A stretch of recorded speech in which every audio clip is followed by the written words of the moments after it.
It's nice to see everyone, or at least the avatars of you.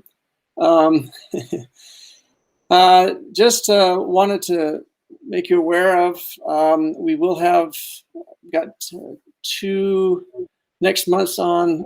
Boy, I've got 2 or 3 lined up. I'll be posting those, and hopefully if you have other suggestions or other friends or other interests, we'd love to have that information to go forward. There's a lot of interesting work that's happening right now in Kubernetes, especially. I think the 120 is kind of an interesting beast. It's introduced some more stable things, I think, than made things a little bit more real for production. So even when some of them are beta.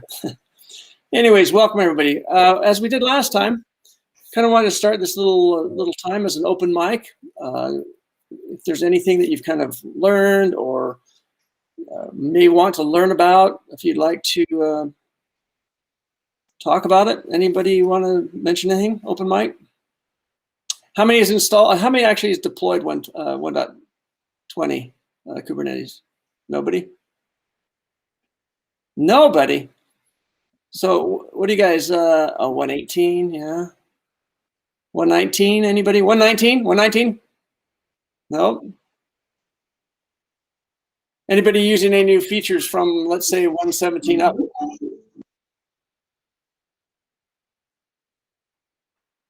We got Henry's treasure map back. Nobody supports 1.19 or 20. Well, it depends. I know the Open Shift, the OKD is on 119 now, although I don't know who is actually using it.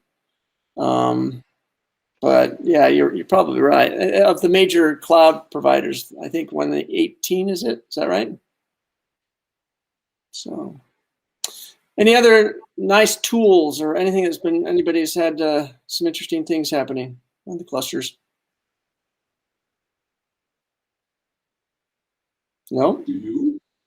We accidentally launched a local proxy for our database, and it worked great, so we didn't even notice it. So we saved some cross-zone traffic. I went to go enable, after our last meetup, some like same zone services, and then realized that had already launched. So that was exciting to have it done. When you say that, are you talking about SQL Proxy or a different proxy? It's VT-Gate for Vitesse, but it's just running as a daemon set on a magic port, and it just connects over the host IP.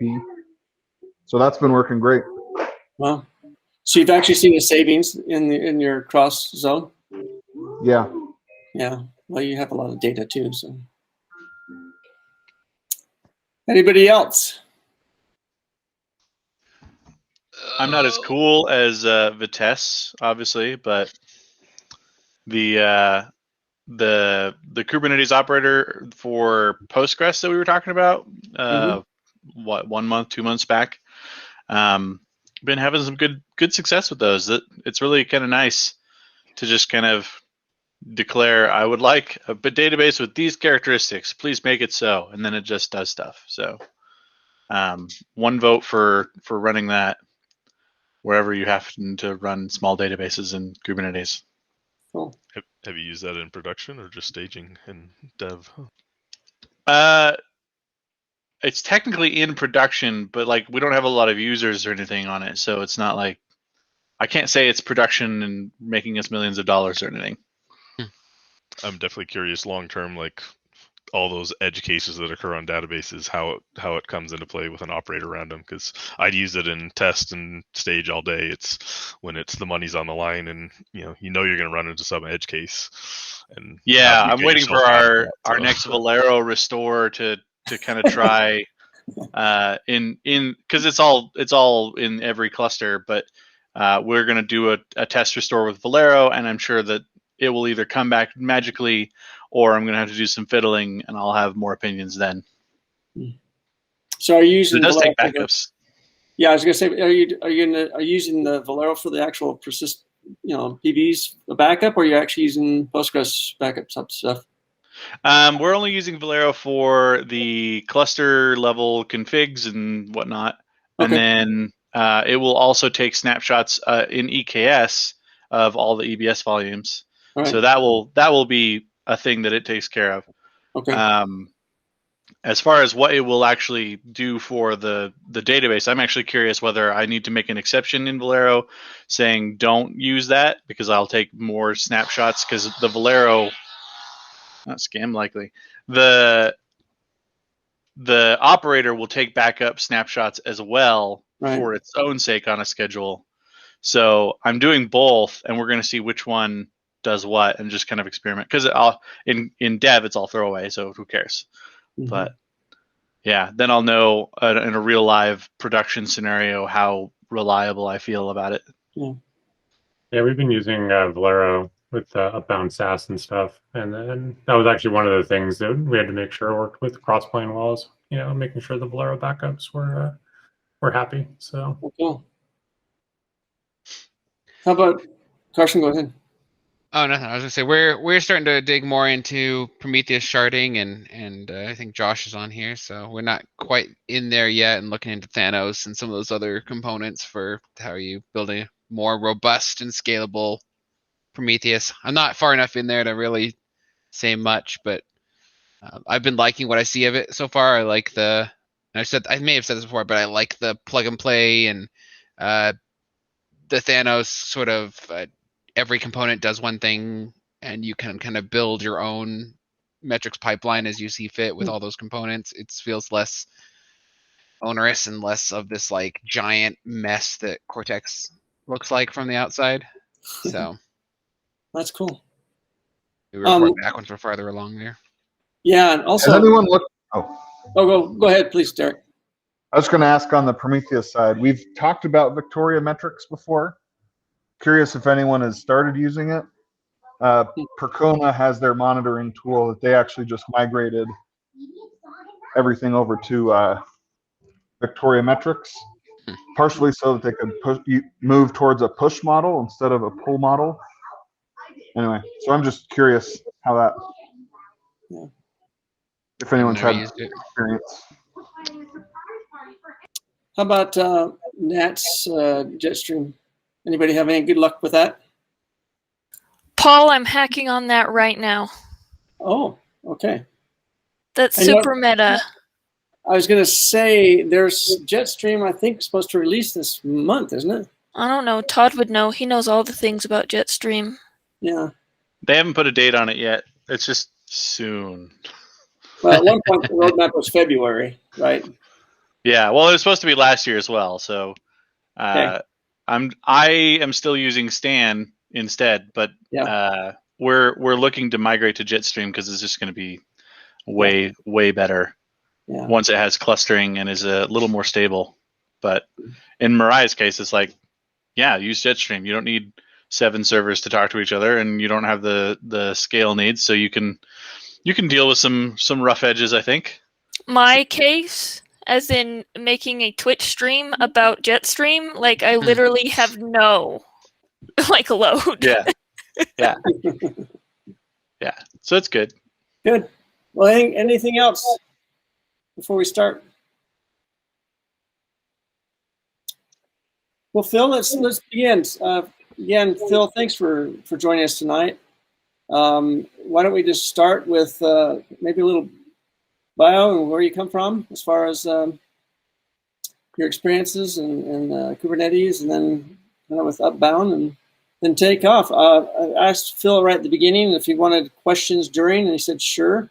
So either raise a hand or put it in the channel, or just speak out and ask a question. So thank you again, Phil, and just turn it over to you. Yeah, thanks for having me. I'm Phil from Upbound, and excited to be here to talk with y'all about infrastructure provisioning from Kubernetes. Using Crossplane. Kind of been in infrastructure land, I guess, for probably about 20 years in various technical and product roles and that kind of thing. So, and I guess I first got into Kubernetes when I was doing a bare metal cloud startup for the cloud portal stuff in there. And so, yeah, kind of at Upbound, working on the Crossplane project and having a real good go with it. So, yeah, I'll just dive in. We probably all know that, going from dev laptop to prod, like, has lots of challenges. And especially when you're like provisioning cloud services in your, cloud native apps and stuff. And if you're using multiple tools in your, CD pipelines, and kind of gluing them all together, that you can have a lot of, inconsistencies, different, management philosophies about how those tools are supposed to be run, different state representations, all these things. And oftentimes that can result in like a suboptimal, robustness that, we would want there. On top of it, like when you have multiple like app teams, and they're all trying to kind of move a little bit faster, and there's no like clear ownership over who owns what aspects of the app, conflicting issues can often be found at deployment time and whatnot. So that's kind of where we're focused on trying to make this whole process easier. And when we look at kind of additional challenges, just needing to deliver apps faster on all these different axes, whether it's like infrastructure self-service or supporting multiple environments, potential portability across them, not just your dev staging, prod environments, but also like if you're dealing with multiple clouds, and how do you create the right set of abstractions to model that for your organization. And then, of course, like looking to the future, as we're moving towards, more cloud native and more open source adoption, how can we kind of best position ourselves for that type of stuff? So what we've seen is that, a lot of orgs are spinning up platform teams. These might be like SRE teams or central DevOps teams or whatever they end up getting called. It's kind of pretty non-standard out there. But the main thing is they're trying to provide a set of shared services that make it easier for app teams to deliver their apps faster and more reliably, and finding the right level of abstraction so that not all the nitty-gritty of the cloud infrastructure is exposed to them if they don't want it to be. And at the same time, having guardrails and policies that you can embed in those abstractions to make it easy for folks to consume. And this takes various forms, whether it's using customizing pipelines and doing overlays there, which is a little bit leaky in a lot of ways, or kind of alternate approaches. But in terms of embedding your kind of best practices, it's like still a bit of an open problem to solve, and that's where Crossplane can really help. And then when you look at like what everybody goes to grab for, in terms of building these platforms, it's pretty across the board, ranging from scripts to IC tools and pipelines. And, even some folks are creating like custom, consoles, web consoles, portals, those types of things for provisioning, and as well as Kubernetes. And then trying to stitch all that together can be a little bit complicated. So what are we kind of looking for, right? I mean, you have these cloud provider APIs that are out there, and it's like tens, hundreds, thousands of cloud provider APIs like on AWS, and these GUI portals that sit on top of them. And if you're just handing out, creds to those accounts to all your app teams, it's a lot to digest and a lot that can go wrong. And IAC tools on the left have helped, but they don't really provide that like separation of concerns or abstraction to kind of like raise that up for app teams to consume easily. So what we've seen is effectively these service operators kind of coming onto the scene, like AWS ACK, Azure ASO, Google Cloud Config Connector, and that kind of a thing, as well as the Crossplane providers. But and we're partnering with lots of those cloud providers to basically code generate the Crossplane providers. But all that those do is expose kind of like the assembly language of the infrastructure up. And it's not necessarily like at a level that app teams that are just focused on trying to get their app out the door are necessarily wanting to focus on that like level of like assembly language of infrastructure. So some folks might say like, well, like we can just go to like platform as a service and that'll solve all the problems. But, oftentimes they're not really as flexible or customizable as you might want. And so, looking for something that allows you to define and compose your own platform and doing it kind of in this team-centric way is something that a lot of folks are looking for, and something that basically does it in like a more Kubernetes native way, as opposed to like the traditional IAC tools, which oftentimes are run as like client tools, as opposed to things that actively reconcile like the core Kubernetes resources do, to ensure that your desired state is achieved and maintained. So that's where Crossplane comes in. So it gives you the ability, as a control plane based off of Kubernetes, which we'll talk about in a minute, to provide all your configs, your automation, your policy, and define the right level of abstraction for your teams, so that you can provide your own platform that interfaces with whatever clouds you want to consume. And so Crossplane has providers for all of these clouds. It has a provider that we're code genning for VMware. We integrate in with OpenShift, and they're using Crossplane to enable provisioning of cloud service from OpenShift clusters and things like that. And so Crossplane really provides that universal cloud API that brings all the cloud service primitives into Kubernetes. But it also allows you to, and this is kind of the key thing that Crossplane provides, is the ability to define your own platform APIs or your own abstractions you want to give to your app teams, so that they can consume it in a self-service fashion, kind of similar to the PVC model in Kubernetes, right? So if you look at like storage classes, then you look at like persistent volume claims.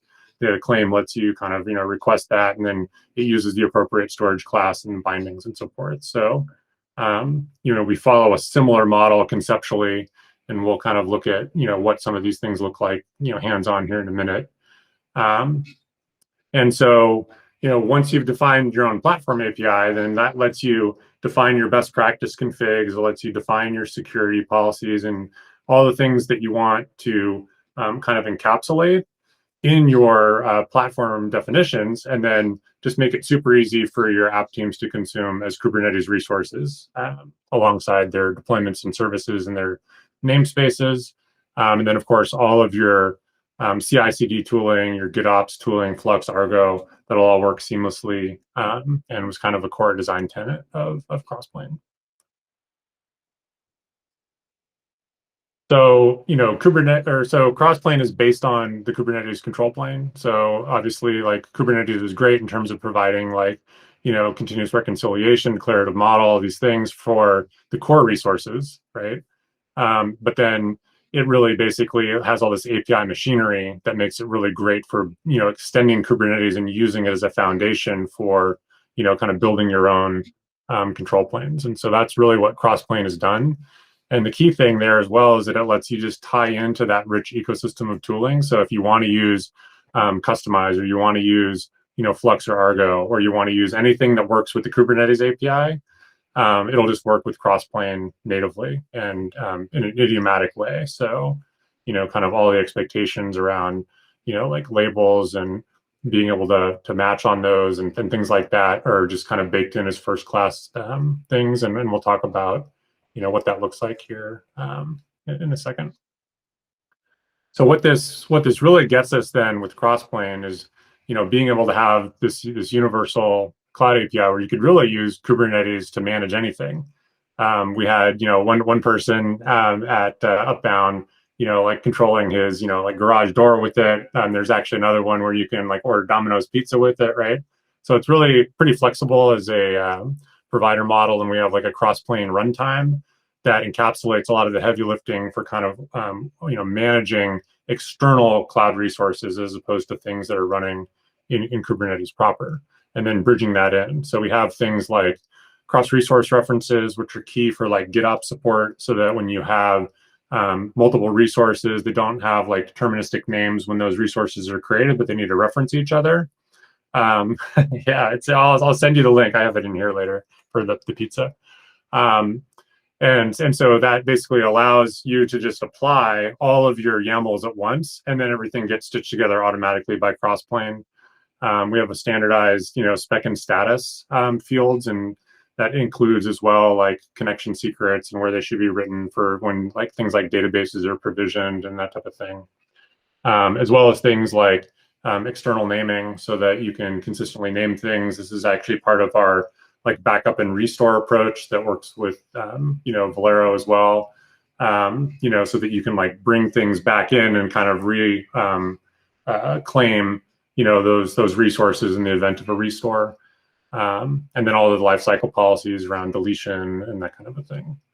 And so as far as the Crossplane provider ecosystem, we have, a lot of the cloud vendors partnering with us to code gen native providers.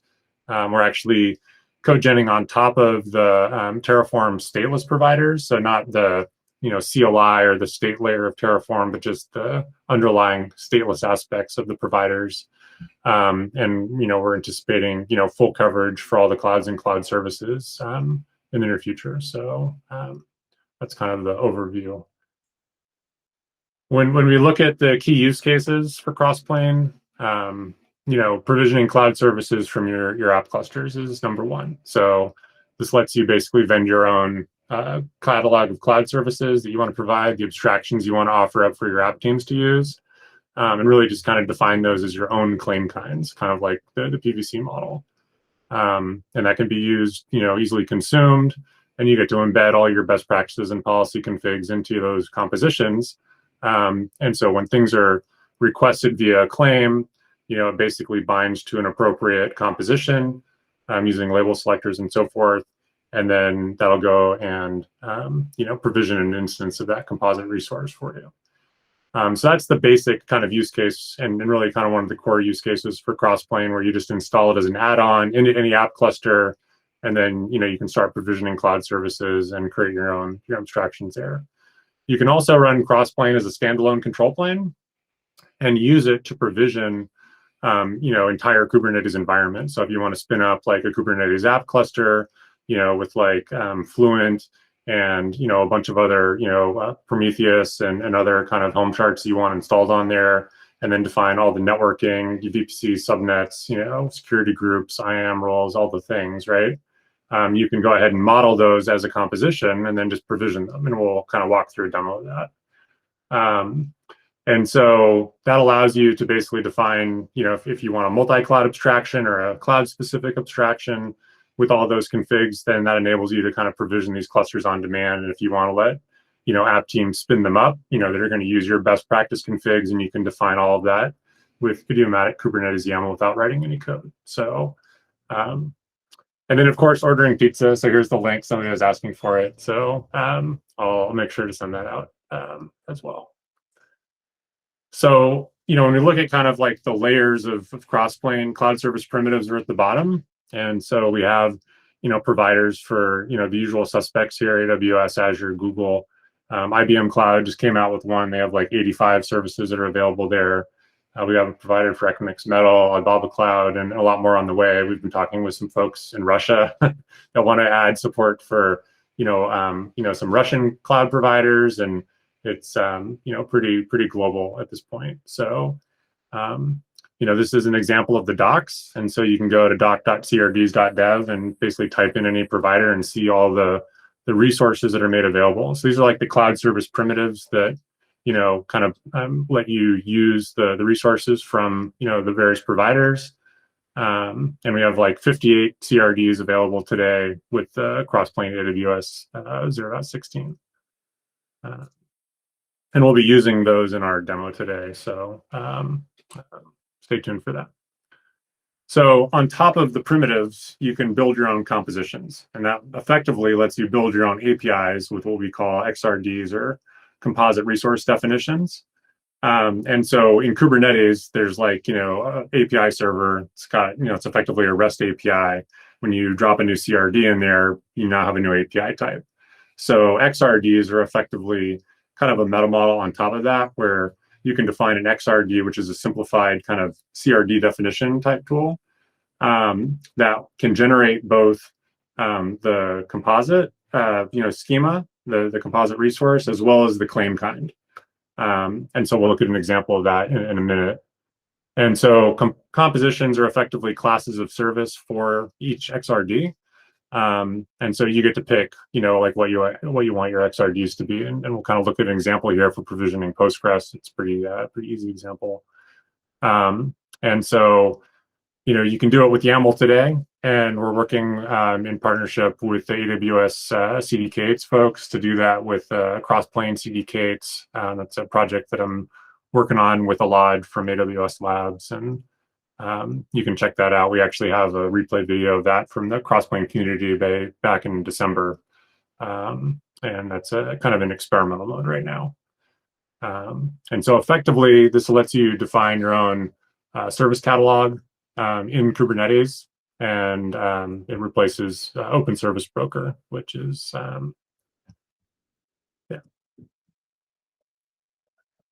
So diving in a little bit more detail, if you look at kind of the platform consumer, like they want to provision a claim and they want a PostgreSQL or a MySQL instance.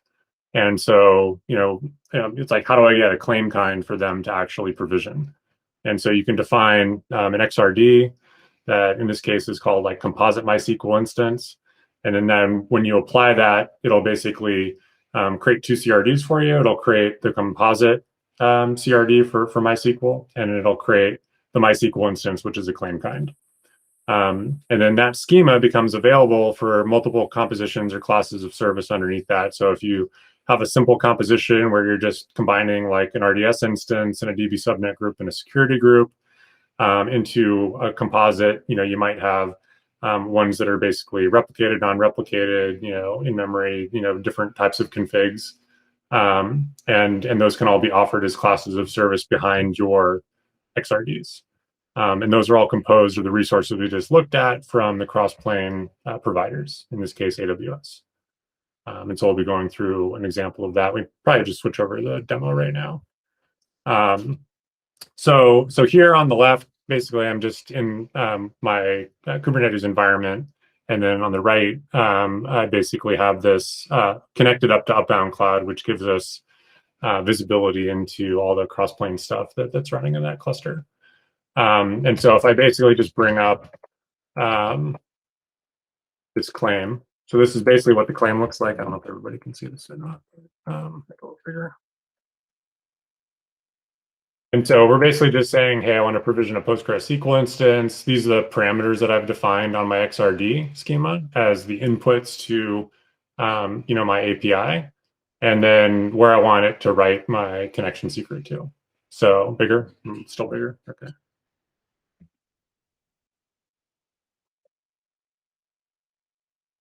This doesn't work on me. Okay, cool. So yeah, the claims are as simple or as complicated as you want to make them. And it's basically stuff that you get to define.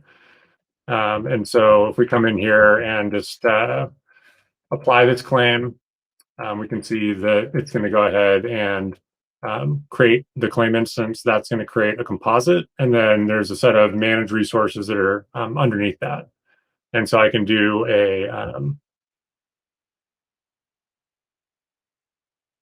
so seeing the composite resource that gets created underneath that, that's going to go ahead and pull this back, and I can see that that's actually been created.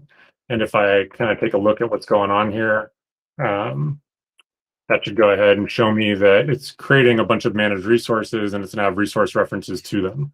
So here in the spec, I have resource references to a DB subnet group, an RDS instance, and that's actually all that's included in this one.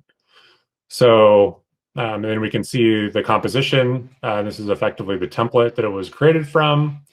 And then this is the claim that basically is bound to it. And so you can bidirectionally traverse, what's going on in your environment through the claims and the composite instances that are created there.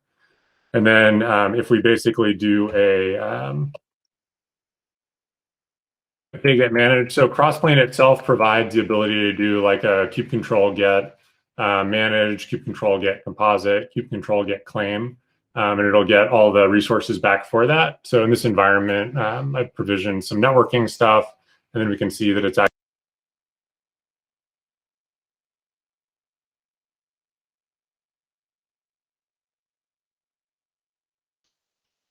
Looks like you may have gone on mute.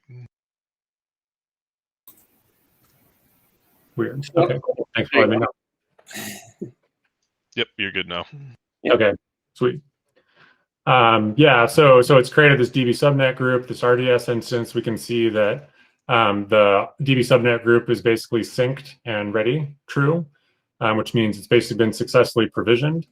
And then the RDS instance is still provisioning, and that'll take a little bit. And so here in Upbound Cloud, basically I have various platforms, either like hosted Crossplane instances. In this case, this can also be like self-managed Crossplane instances that are made available here for debugging and troubleshooting, observability, that kind of a stuff. And then I happen to have it hanging out in this team namespace, and I can see that that's there, and then I can go ahead and like view the YAML from this browser over here, and it's the same stuff that we're seeing over here on the left-hand side. So with that, I'm going to pause on the demo for a sec, maybe see if there's any quick questions, and then kind of dive into a slightly more complicated example. Oh, hey, and Dan Mangum's here. He's one of the maintainers on Crossplane. So, hey, Dan. Okay. Well, feel free to just chime right in. Sorry, I have a quick question. Yeah. How quickly are the providers updated as like GCP or AWS offer new features? Yeah, that's a great question. I mean, so basically that's why we went with the code gen approach. So we're working with the ACK team to adapt their code gen pipeline to emit native Crossplane resources. And so as soon as those things are available in the Go SDK models folder, the metadata that's contained in there, we can regenerate on top of that. So that's kind of our go forward path for AWS, for example. We're doing the same thing with ASO. And then for wrapping the Terraform providers, it's a similar thing. As soon as it shows up in Terraform, we can code gen on top of that. So pretty low lag time. And then it's just a question of like, how fast, we want to roll it, but it could be within, a day or two in most cases. How about the GCP config connector? Yeah, totally. So I mean, GCP config connector is like specific to Google Cloud, and it provides the basic like cloud service primitives into GCP. And so we're working with them now to kind of explore code gen options and that kind of a thing, like we did with AWS and Azure, and that's coming together. So kind of stay tuned there. But we have really great support in Crossplane for a ton of GCP resources already. And then Crossplane gets you that ability to compose and define your own abstractions for app teams instead of just giving them, carte blanche onto all the cloud services and having them have to deal with that lower level, set of things. Cool. And it looks like Dan's answering a bunch of questions async. So just feel free to chime in on the voice chat if stuff's not getting handled there, and happy to take questions that way. Cool. Okay, so that's the basics of composition. So just kind of going back. So what we saw was, we created a claim to provision a database that created a composite resource. And then that composite resource basically had resource refs to, RDS instance and a DB subnet group, and those were from the AWS provider. And we saw the managed resources for that. And actually, if we go back, it's probably, still not ready yet, but it'll get there. So then kind of moving on to, beyond just, kind of doing the compositions, you can actually define complete platform definitions, right? So in terms of like managing Kubernetes clusters, all of the Helm charts you want installed there, all of the networking and the VPCs and subnets and all the kind of IAM roles that you want, and then basically defining your actual clusters themselves and doing it in a way where like the cloud services can securely connect to the nodes in the clusters, so that when you're going out from a pod through the node, that it's actually on a subnet that's securely connected, private networking and so forth, to the provision databases. And so we have an example of that we'll kind of walk through here in a sec. And so you can take all of these XRDs and compositions, and you can define a configuration, which is effectively like a package metadata file that says, hey, this is, like an Acme reference platform or an Acme service catalog with all this stuff in there. And then Crossplane provides some build tooling that allow you to actually package that up into a container image and publish it up to any OCI registry. And then Crossplane also provides a package manager that lets you take those and install them and do things like dependency resolution, versioning and upgrades across the packages and stuff. And so we'll actually see that here in just a second. Okay, so the next demo we're going to do is basically deploying, Kubernetes cluster into that same environment. And so we have, 3 different types of claims here. We just saw the Postgres claim. I already applied that networking, composite resource that defines the fabric and stuff. And then we can deploy the cluster next. And so all of that basically can be made available at your discretion, whether or not you basically define a claim or, on your XRD, or kind of just leave it off. And so with that, you basically can, define your own cloud APIs as a platform, team, SRE team, then all your compositions and the Crossplane providers there. So what we'll do is kind of dive into this over here, and I'll probably need to make this bigger too. Actually, I might just do that. Okay. So this is basically the AWS reference platform for Kubernetes and data services. We were actually just using it just now, kind of in that environment, and it basically allows you to do kind of what we just showed with the Postgres claim and provisioning that, and kind of the example we just walked through. But what we can also do is deploy kind of the cluster. And so if we take a look at this just before we dive in, so the example that we just used, we have a composite resource definition or an XRD here. You can ignore this UI schema, that's optional annotations. And so this is really the bulk of what we're looking at down here. And so there's an optional claim name that you can use to export or offer a claim kind to your app teams to use. And this is a namespace scope thing, right? And so that's basically what we just got done provisioning from the CLI there.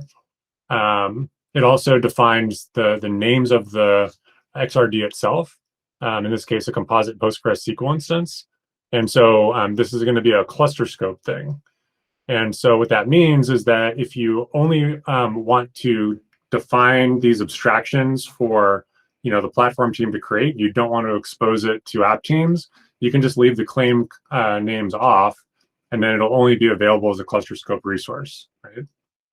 And then we have all of the OpenAPI v3 schema down here, and so you can see that that's how that's exposed, and that's really all that's in an XRD. So, and that effectively defines the schema that will be passed all the way through from the claim down to the composite resource, and then spread across all of the composed resources in the composition, which is what we're going to look at now. So the composition that provision that PostgreSQL database basically just composes 2 resources. And so we see that we have like an RDS instance here, and we have a DB subnet group. And what it's doing is saying, I am a composition for this type of composite resource. And therefore, I'm going to accept as input the same exact schema that composite resource has. And then what I'm going to do is I'm going to use this as a template to basically apply these managed resources into the environment whenever one of these composite resources is created. And so you get the base config here, and then it's a very simple overlay, patch overlay.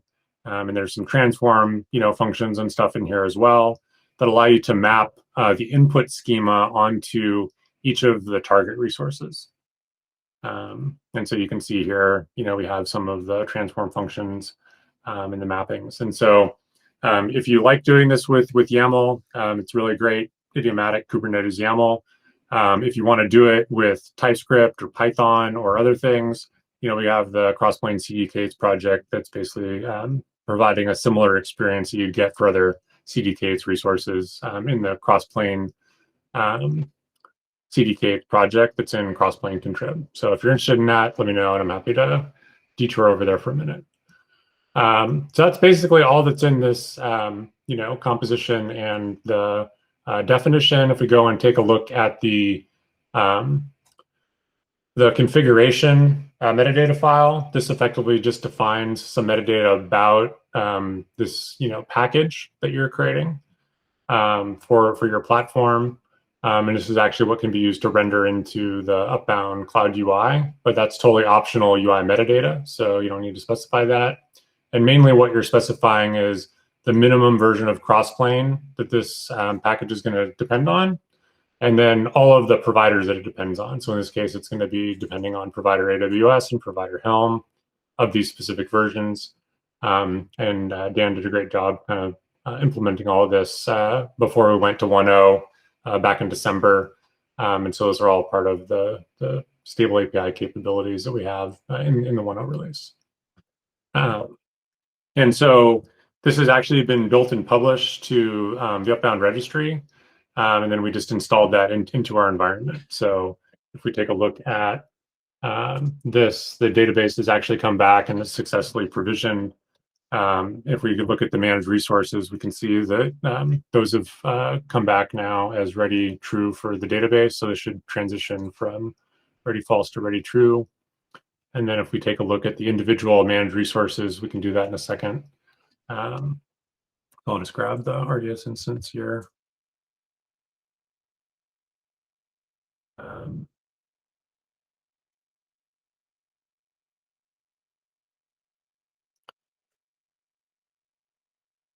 Okay, so like the spec is going to be what you'd all expect it to be, kind of almost pretty much exactly a one-to-one mapping between the cloud APIs. So the philosophy that we've adopted from a managed resource perspective is that every single attribute is going to be available in a full fidelity way in the managed resources, which means when you're defining your own compositions with these resources, you have access to everything that's available on the cloud APIs.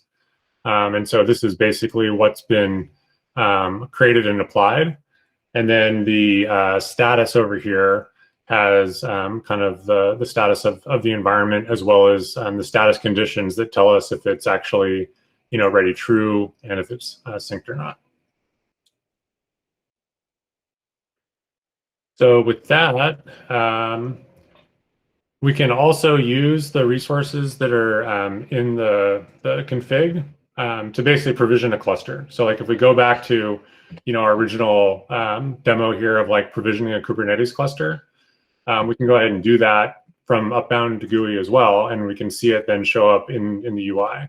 So if I come down here and do a kget claims, and then I just do that in my team namespace, that should show the database there.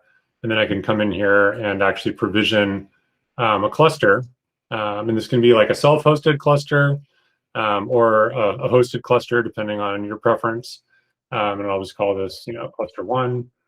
And we have some settings down here for kind of customizing this in terms of like, if you want to change the name of the secret that's getting generated for connecting to that, how many nodes you want, the size of the nodes that you want. And all this metadata is available through the annotations that are on the XRDs. And then like what Helm charts can be installed and picking the versions. And it's up to you to define this surface. And so you can do that there so that people can either provision it through this console or through, you know, the app cluster directly. You're probably using, you know, GitOps or deployment pipelines to deploy your apps into these environments. And so it's still nice to be able to use this from a troubleshooting perspective. And so then if we come back over here, we can see that I can get that claim, and it should come back with both the database and the cluster when there it is. So that'll take a while for it to provision, like, you know, the node group and get the cluster, you know, control plane up and running and that kind of thing. But like that can go on in the background. I guess I'll just pause there to see if there's any questions on kind of the two use cases that we covered. One was just like making cloud service provisioning available in cluster in an existing app cluster. And this other scenario of like actually being able to use a central control plane to spin up, you know, whole app clusters at a time, including the networking and then the cloud services that can connect to them.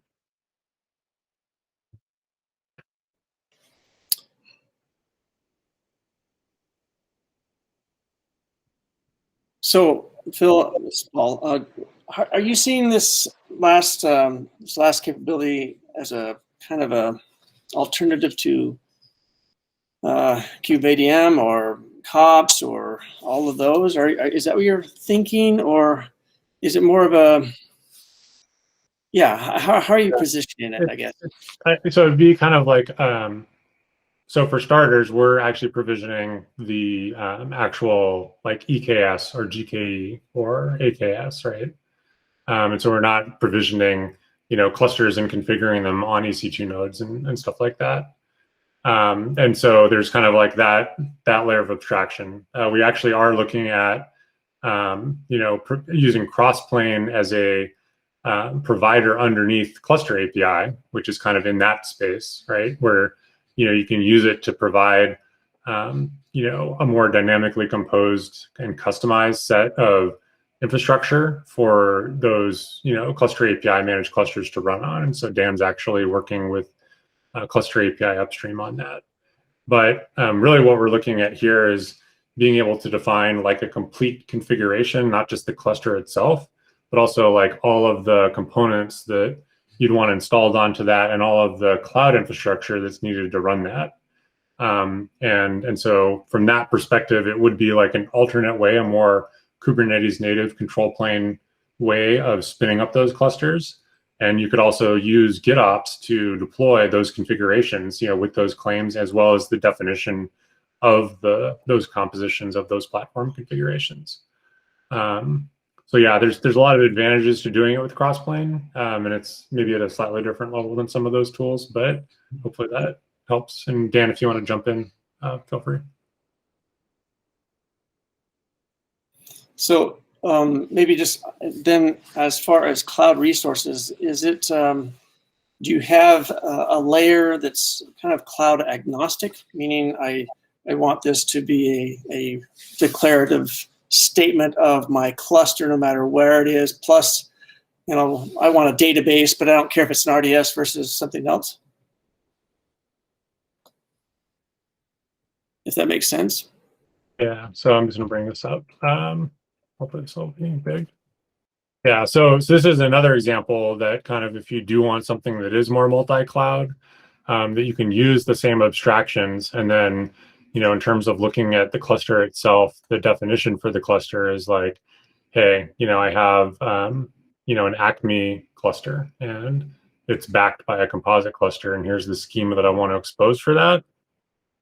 And then I can expose different implementations, one for GKE and one for EKS, and those are available as classes of service for that XRD, that composite resource definition that's over here. And so EKS is kind of what we, well, actually we didn't look at this yet, so it'd be a good time to do that. So this is an example of an XRD that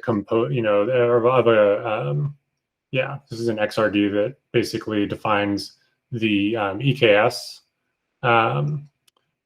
resources that are going to be provisioned, and then that's going to basically have a composition that composes other compositions. So this will basically compose. Actually, no. And this, sorry, I was going off of my memory from the reference platform. This one's slightly different. So this is just everything in EKS, and it's not a multi-layer. We support compositions of other XRDs in addition to managed resources. This one's just a flat one. So. And that basically composes all of the things that you need to provision EKS cluster and the node group and IAM roles and so forth that are needed to kind of get that configured the way you want it. And that's the scope of like what the composition for an EKS would look like. And then if we pop over here for GKE, we can see the composition for that. And, that's basically here. And then if we go over to the compositions that are basically these higher level compositions, they're going to basically use those. And so this is going to use the EKS, and then it's going to use the services that you want installed after you've provisioned an EKS, and this is where the multi-layer kind of comes into play. And then similarly for the GKE stuff, this is going to use the GKE XRD and its associated composition, and then it's going to stitch in the services that you want for things like Prometheus and other home charts there. Thank you. Yeah, good question. I saw you mentioned OPA for policy. Is that just the normal Kubernetes admission policies? Is there a more rich involvement there? What kind of role does that play? Yeah, so I mean, since Crossplane basically is using CRDs, it just kind of works with OPA as it is today, kind of using the standard things, and we're definitely open to exploring like deeper integrations there. And we know folks at Styra and this kind of a thing. So yeah, it's something that kind of people have been using just because it kind of works the way that we've designed it to be, like idiomatic Kubernetes. And I think Dan has a good TBS episode. So we have like a live stream that Dan does every couple of weeks with a bunch of cool people from the community. And so he has one on OPA there, I think with the Styra founder or something like that. But yeah. Gotcha. So when it's talking about doing like best practices from like an infra team's standpoint, that's more those blueprints and like designing things using whatever backend database your team prefers and kind of that approach. It looks like it's what's like the templating that you can do inside those composite resources. At some time you likely have to break the glass and go towards whatever other YAML templating engine you're already using somewhere else if you needed to get more tricky in some of that stuff. Yeah. You're not using like Rego as a runtime decision-making engine on composite resources or anything, right? No, but we have been exploring as part of like the multi-language effort. Basically that would be using custom compositions. So you have the option with multi-language to either use it to just statically generate what you see here in terms of YAML in your build pipeline, or to actually run those behind the API line in what we call custom compositions. And so those are kind of in super experimental mode right now, but those would include the ability to pipe in whatever you want in terms of like a controller or a subcontroller image, I guess would be the way to put it. So there'd just be like a sidecar container image that would run, that would basically provide the custom composition support. And so we're looking at doing that with CDK8s. And so a lot has created like a CDK8s operator, which generates that sidecar. And you can define it in Python or JavaScript or TypeScript or other languages. That could also support, using your own custom sidecar. You could, and doing whatever you want in there. That would also support using things like YTT for YAML templating. So yeah, Dan just posted a thread on that, and MoveOffix's been working another one of the Crossplane maintainers on that. And so I think there's a design draft out there and some examples for kind of what we're looking for. And I think it's the master issue for that, or sorry, the wrapper issue for that is 1955 and crossplane issues. Sorry, 1955. Okay, cool. Yeah, so that's a good question. Did that cover it from your side, or okay? Yes. Yep. Cool. Well, I don't think our cluster is entirely provisioned yet, so I'm just gonna, well, we can check on it, I suppose, but no, yeah. There we go. Yeah, already. I've got a question in the meantime, and maybe you're gonna get to this. I'm curious. You talked about defining some of your own internal things. Is that all this custom composition, or are there things already defined for teams doing their own platform? Yeah, in terms of like a starting point, these reference platforms here kind of would provide that. And so if you just kind of look at this going up to the root, you don't need any of that custom composition. This is just standard, all YAML, all idiomatic Kubernetes YAML, super simple. So this is just saying, I have this configuration that's a package of things, including XRDs, which are composite resource definitions, and the actual compositions that serve, the different classes of service behind those APIs that get created. And so this is really just saying, what this package will depend on, the providers that it depends on specifically. So like provider AWS, which has all of the cloud service primitives for that, provider GCP. And as Dan's mentioning in the chat, some people do write their own custom providers, and we actually have a developer SDK for that. And that's how like IBM Cloud created their own, they just kind of picked it up and got the docs and started cranking on building their own provider, and they had it up and running, pretty quickly. So, yeah, so this is basically, then when we look at the actual compositions, right? So if we go into, there's not that database one in this one, but if we go in here and look at the EKS one as an example, you're going to have your API definition, which just defines effectively the schema, the input schema that you want for your claims, for your composite resources, so that you can kind of use that to template out all the resources in the composition itself. And then the composition really just says, hey, I have these resources. These are the base resources, and then these are the patch overlays for those. And it's going to map that input schema onto these resources and use that to kind of template the values out.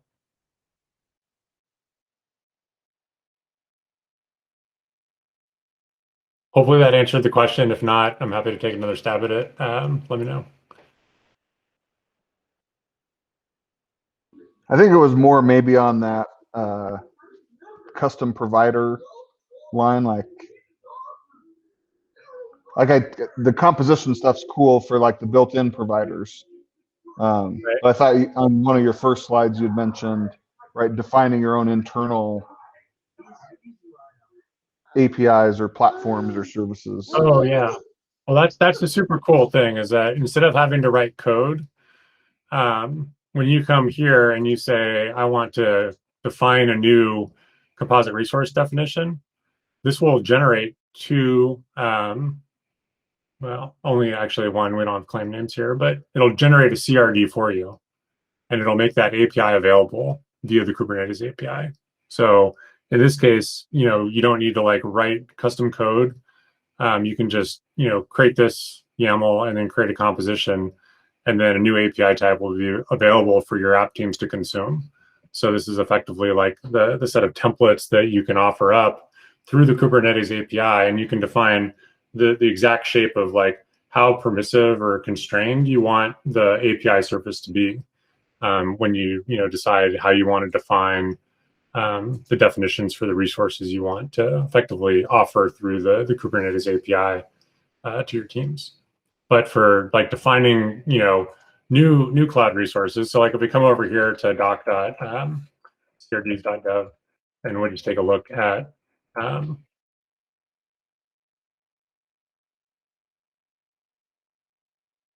we can see all the resources that are here. And so if you just want to say like, oh, hey, all this is great, but I'm missing this cloud service, you can go ahead and add that. And we have docs on how to do that. And there's also, if you just want to create a brand new, provider, but typically that's like for providing the managed resources in there, but for doing the compositions, you don't need to write code for that. But if you do want to create a provider, you go under contributing here, I believe. Then we have the provider development guide, and it kind of walks through the stuff that we have in the Crossplane runtime and the managed reconciler and all the things we do to take like the heavy lifting out and kind of provide a consistent experience across. Oh, I'm sorry. Dark mode is awesome. Yes. Sorry. So Dan was wanting me to point out that we do have dark mode now. And I usually use that, but that's good. So yeah, so there's this provider development guide, and it kind of just walks through the things you need to do to create those. But I would say if you're just looking to kind of like offer up your own platform and, kind of the set of cloud services, a cloud service catalog, a set of Kubernetes app cluster configs you want to enable provisioning of on demand by your app teams, the composition will solve like 95% of those cases. And then when that doesn't solve it, I would probably look to custom composition if you wanted to do things like, hey, I need to output, a variable number of subnets based on this thing, or, go and reach into this, like CIDR block allocator, API that I have that I want to feed into data, inside of that composition that you wouldn't do as part of your normal build pipeline to generate that. And so that's one avenue.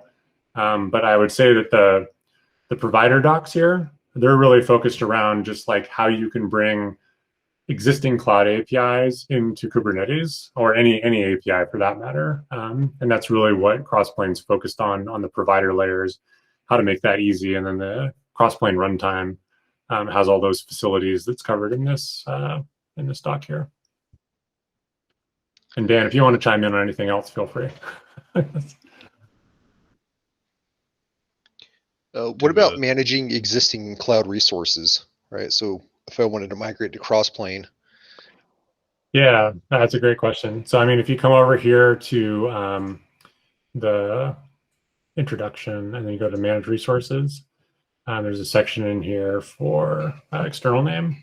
And so this is, and actually we've been having this discussion on Crossplane Slack as well, but yeah, you just basically drop this in and then it'll map to that external name. And so you can actually use, this is how we do the backup and restore, like I was mentioning before with Valero.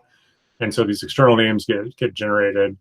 And then if you back that up with Valero and you reapply it, if your whole cluster gets wiped out, then it'll have that and it'll be able to reassociate with that existing resource. And also if you've like provisioned resources with like Terraform or directly from the cloud APIs or however, you can use this to bring resources under management in Crossplane.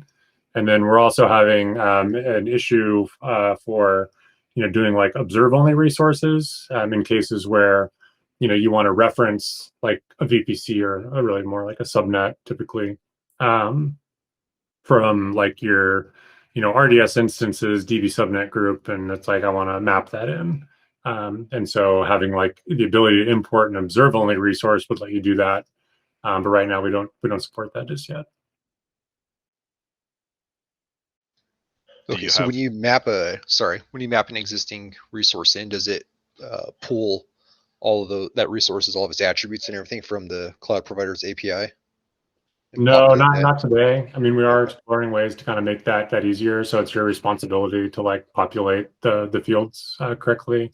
And I believe, Dan, correct me if I'm wrong, that if they are like non-mutable fields, that those will get auto-populated. But I think we're having a recent discussion on that. So it's just in general, like you want to basically create a definition that has the desired state for what that is.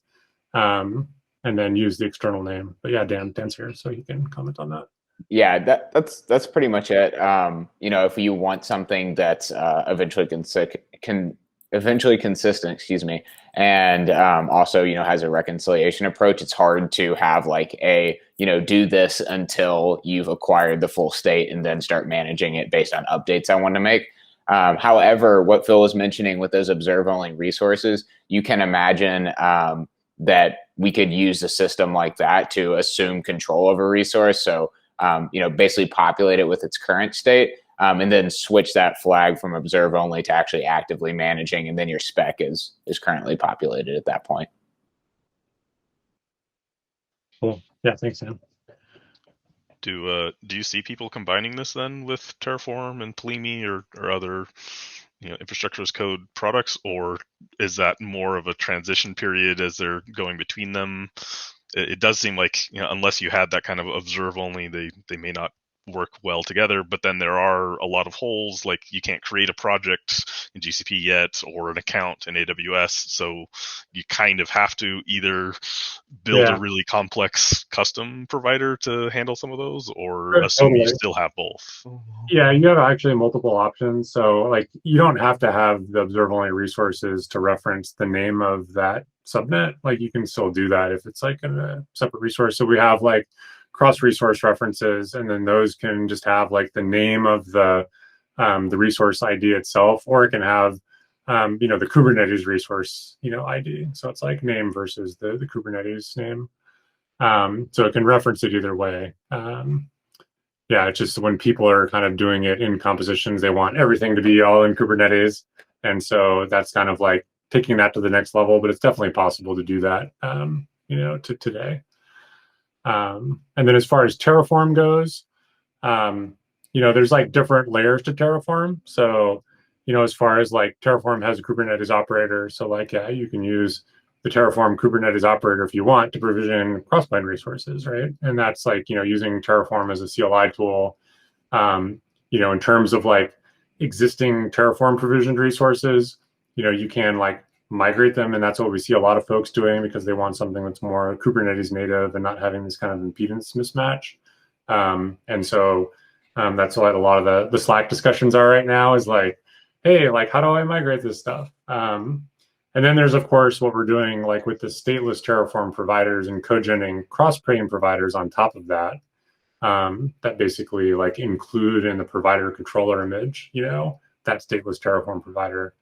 And so, and that's really kind of more of like something that's not directly consumable as a Terraform thing, but yeah, so we're really kind of collaborating on a lot of different fronts. And then I think Dan just mentioned that we've been working with HashiCorp on our Vault guide in terms of getting, Vault secrets injected into file systems so that you can consume those in a secure way from, your container deployments and stuff. When you take over an existing cloud resource, I know Config Connector has an ability to kind of protect it. So if you delete it, the actual Kubernetes resource, it doesn't delete the actual cloud resource. Do you have a mechanism like that as well? Yeah. So we have this reclaim policy. I believe it's been renamed delete policy, but and that basically lets you set the policy that you want for retain or to delete, and so you can control the lifecycle behavior of those resources, and set that on your templates, and set that on the individual managed resources that you create. You don't need to use composition if you just want to create cluster scope resources, by the way. So yeah, and Dan just dropped a link to the deletion policy there in the bottom. So thank you. Yeah, definitely. Cool. How's everybody feeling? Do you want to go for maybe five more minutes and kind of wrap up here? Other questions before we do that? Sure. Okay. I'm curious, running config connector, Yeah. It has to be like a singleton so that you don't have dueling banjos. Is Yeah. Crossplane the same thing? You kind of have to designate a master cluster or something?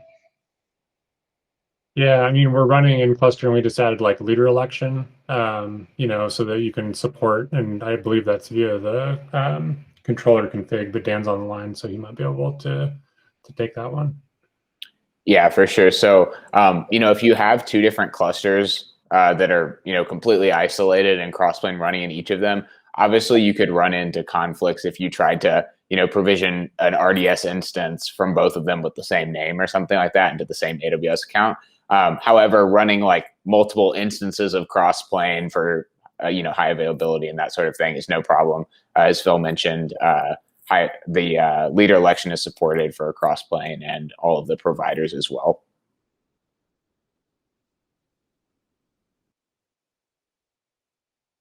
Cool. Yeah, good question. I assume that's also the big pitch for the whatever it is, your company. Oh, yeah.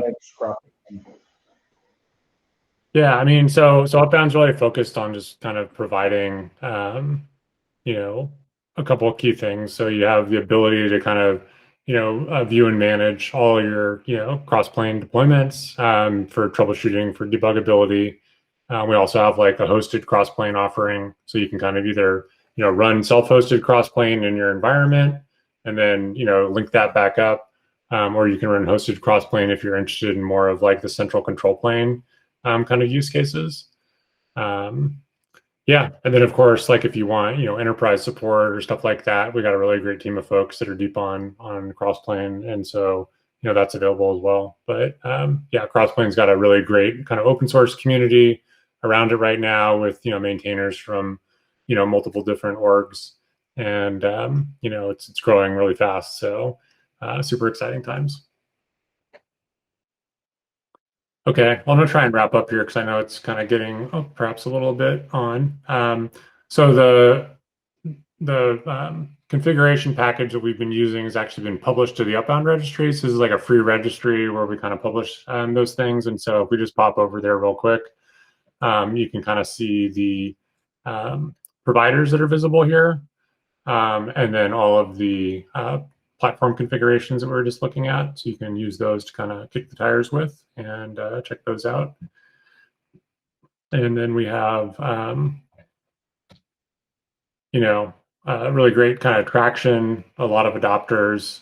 We're CNCF sandbox project right now, and we're about to become incubated. So that's going really good. And have a pretty diverse set of contributors and maintainers from a lot of the names you see on the screen here. So yeah, it's a fun time to be part of the project and a really great community to be part of. So definitely, join Crossplane Slack and let us know if you run into any questions, if you're doing, like kicking the tires or doing a POC or whatnot. Crossplane's gone 1.0, so that happened back in December, and then we had a Crossplane community day right after KubeCon, and actually those replay videos are available. And so if you just Google for Crossplane community day, it'll show up. And we had a really great set of speakers. The kind of who's who of the Kubernetes scene, and a bunch of great folks from the community. And all of the videos here are on replay, so you can catch the replays there. So definitely check that out if interested. And as mentioned, the content of 1.0, everything's final on Crossplane Core from an API standpoint. We have leader metrics that we just talked about. We have Prometheus metrics, so if you want to basically, collect and export those things, all that's available as well. And you can check out the full blog post here for more details. But in 1.1, that's coming in March, so we're on a 2-month release cadence, and so this should be out like the first half of March. We have a lot of provider acceleration for new cloud services. Dan's been adding security support improvements like we were talking about there with the Vault FS injection, and support for environment variables as well for provider secret credentials. We've been having a lot of community contributions also on composition enhancements, including like being able to map secret stuff into your compositions, to do bidirectional patching, that kind of a thing. MoveOffic's been working on validation webhooks just to provide a little bit more robust experience when you're authoring your compositions and getting those applied, so you can catch those things, sooner in the process. And then we're also looking at doing some rate limiting and back off enhancements as people are kind of running into wanting to customize that a bit more and have slightly different behavior there. So yeah, so that's basically coming in March. We have a great kind of like longer term roadmap. The providers actually release async from core. Yeah, so we'd love your feedback. If you have things that you're not seeing, let us know on Slack, and would love to chat with you there. And so it does take a village. So this is how to get in touch with us, and definitely check out Dan's live streams and stuff. It's called TBS. It used to be for like the binding status. That's still the name of it, but we don't actually have binding status in Crossplane anymore, which was like a thing. But yeah, it's still a great live stream. So and we'd love your contributions as well. So this is a little bit of info about Upbound. We are hiring, so if interested, definitely check out some of the openings we got, and appreciate your time.